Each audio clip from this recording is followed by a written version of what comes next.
Bristol వేదికగా జరిగిన 4వ టీ20 మ్యాచ్‌లో టీమిండియా మరొకసారి నిరాశపరిచింది.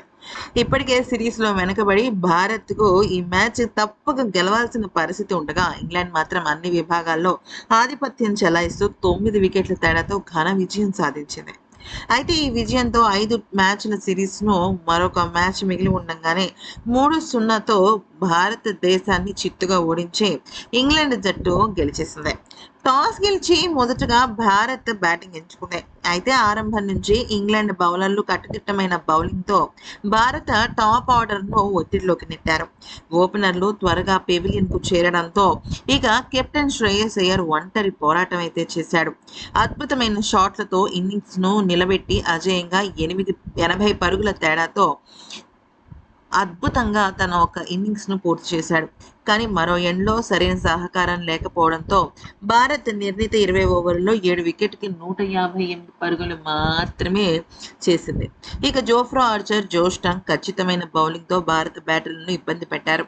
159 పరుగుల లక్ష్యంతో బరిలోకి దిగిన ఇంగ్లాండ్‌కు తొలి వికెట్ త్వరగానే పడినా, ఆ తర్వాత భారత్ బౌలర్లకు ఒక్క అవకాశం కూడా ఇవ్వలేదు.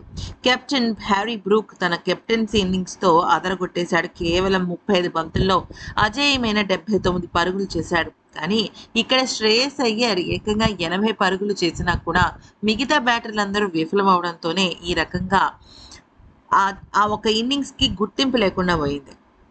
అయితే ఇక ఫిల్ సాల్ట్ అలాగే హ్యారీ బ్రూక్ ఇద్దరూ కలిసి 13.5 ఓవర్‌లో లక్ష్యాన్ని ఛేదించారు. భారత బౌలర్లలో ఒక్క వికెట్ తప్ప మరి ఎవ్వరూ ప్రభావం చూపించలేకపోయారు. ఈ మ్యాచ్‌లో ఇంగ్లాండ్ బ్యాటింగ్ దూకుడు ముందు భారత బౌలింగ్ పూర్తిగా తేలిపోయింది. ఫీల్డింగ్‌లో కూడా తప్పిదాలు కనిపించాయి. No ball, loose balls, catch అవకాశాలను సద్వినియోగపరచుకోకపోవడం భారత్‌కు భారీ మూల్యం చెల్లించింది. మరోవైపు ఇంగ్లాండ్ మాత్రం బ్యాటింగ్, బౌలింగ్, ఫీల్డింగ్ 3 విభాగాల్లో అద్భుతంగా రాణించింది. ఈ విజయంతో ఇంగ్లాండ్ చరిత్ర సృష్టించింది. భారత్ పైన 2 లేదా అంతకంటే ఎక్కువ మ్యాచ్ల టీ20 ద్వైపాక్షిక సిరీస్‌ను తొలిసారి గెలుచుకున్న జట్టుగా నిలిచింది. మరో మ్యాచ్ మిగిలి ఉండంగానే సిరీస్‌ను 3-0తో కైవసం చేసుకోవడం ఆ జట్టుకు మరింత ప్రత్యేకం. టీమిండియా విషయానికొస్తే వరుసగా 3 మ్యాచ్ల్లో పరాజయం పాలవ్వడం, అంతకు మునుపు ఐర్లాండ్‌తో ఓటమి పాలవ్వడం ఇవన్నీ శ్రేయస్ అయ్యర్ ఒక్కడే ఇండివిడ్యువల్‌గా పోరాడినప్పటికీ తన కెప్టెన్సీకి ఇది పెద్ద ఎదురుదెబ్బ.